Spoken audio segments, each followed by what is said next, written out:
Poetry is Not a Luxury, 1985, Audre Lorde, read by Brittany Frizzelle. The quality of light by which we scrutinize our lives has direct bearing upon the product which we live, and upon the changes which we hope to bring about through those lives. It is within this light that we form those ideas by which we pursue our magic and make it realize. This is poetry as illumination. For it is through poetry that we give name to those ideas which are, until the poem, nameless and formless, about to be birthed, but already felt. That distillation of experience from which true poetry springs births thought, as dream births concept, as feeling births idea, as knowledge births precedes understanding. As we learn to bear the intimacy of scrutiny and to flourish within it, as we learn to use the products of that scrutiny for power within our living, those fears which rule our lives and form our silences begin to lose their control over us. For each of us as women, there is a dark place within there, hidden and growing. Our true spirit rises, beautiful and tough as chestnut stanchions against our nightmare of weakness and of impotence. These places of possibility within ourselves are dark because they are ancient and hidden. They have survived and grown strong through darkness. Within these deep places, each one of us holds an incredible reserve of creativity and power, of unexamined and unrecorded emotion and feeling. The woman's place of power within each of us is neither white nor surface. It is dark, it is ancient, and it is deep.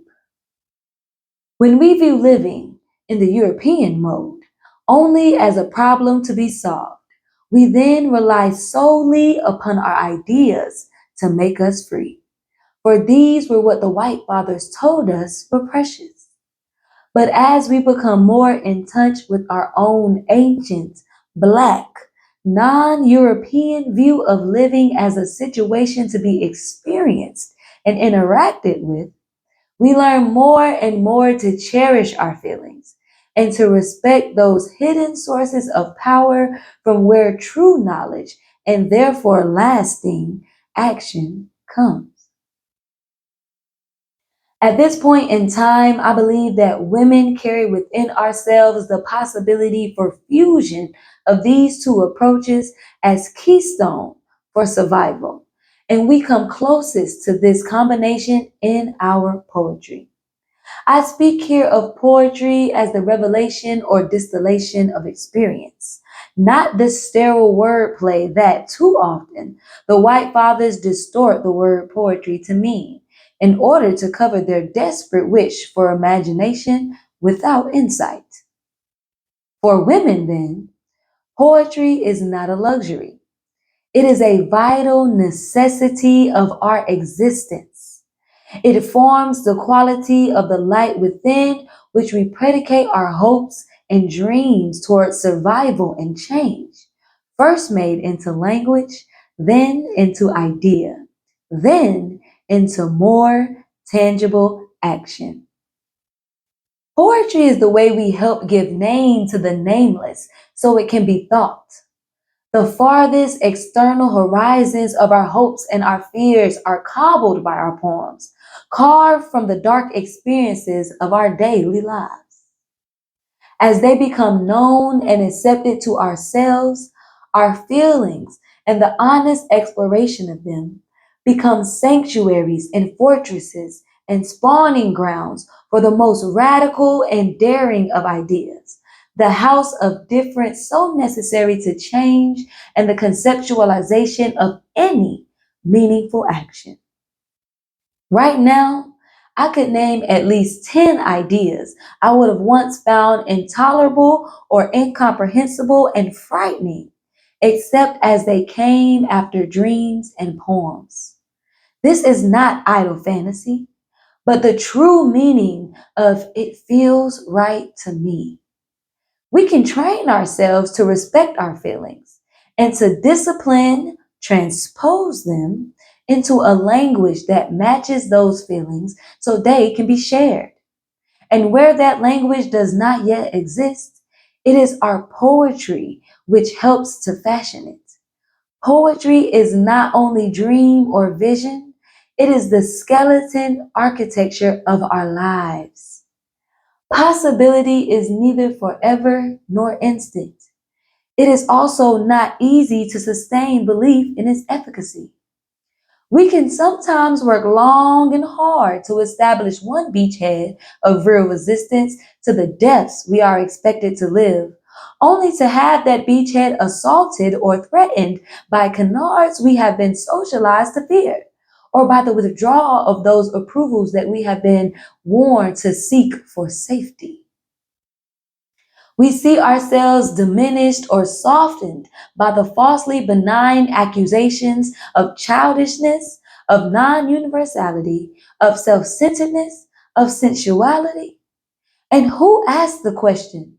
Am I altering your aura, your ideas, your dreams, or am I merely moving you to temporary and reactive action?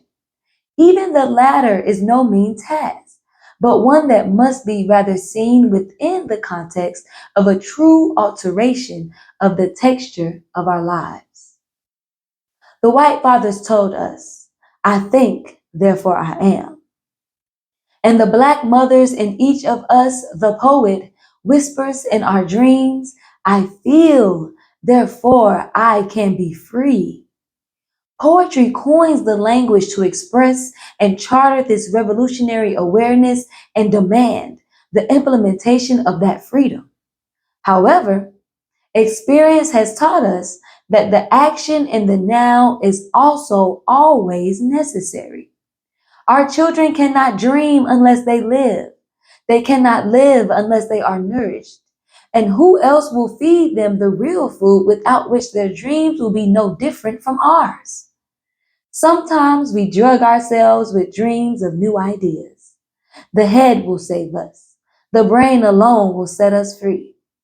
But there are no new ideas still waiting in the wings to save us as women, as human. There are only old and forgotten ones. New combinations, extrapolations, and recognitions from within ourselves, along with the renewed courage to try them out. And we must constantly encourage ourselves and each other to attempt the heretical actions our dreams imply and some of our old ideas disparage. In the forefront of our move towards change, there is only our poetry to hint at possibility made real. Our poems formulate the implications of ourselves, what we feel within and dare make real, or bring action into accordance with our fears, our hopes, our most cherished terrors. For within structures defined by profit, by linear power, by institutional dehumanization, our feelings were not meant to survive. Kept around as unavoidable adjuncts or pleasant pastimes, feelings were meant to kneel to thoughts as we were meant to kneel to men. But women have survived as poets, and there are no new pains. We have felt them already.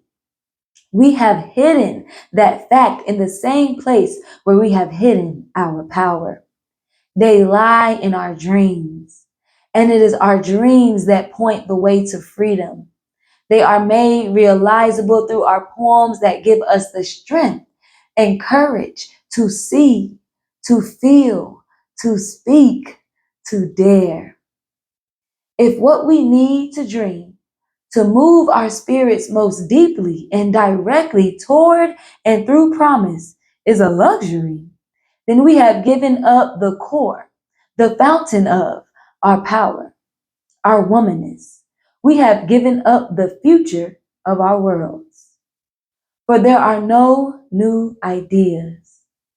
There are only new ways of making them felt, of examining what our ideas really mean, feel like on Sunday morning at 7 a.m., after brunch, during wild love, making war, giving birth, while we suffer the old longings, battle the old warnings and fears of being silent and impotent and alone, while tasting our new possibilities and strength.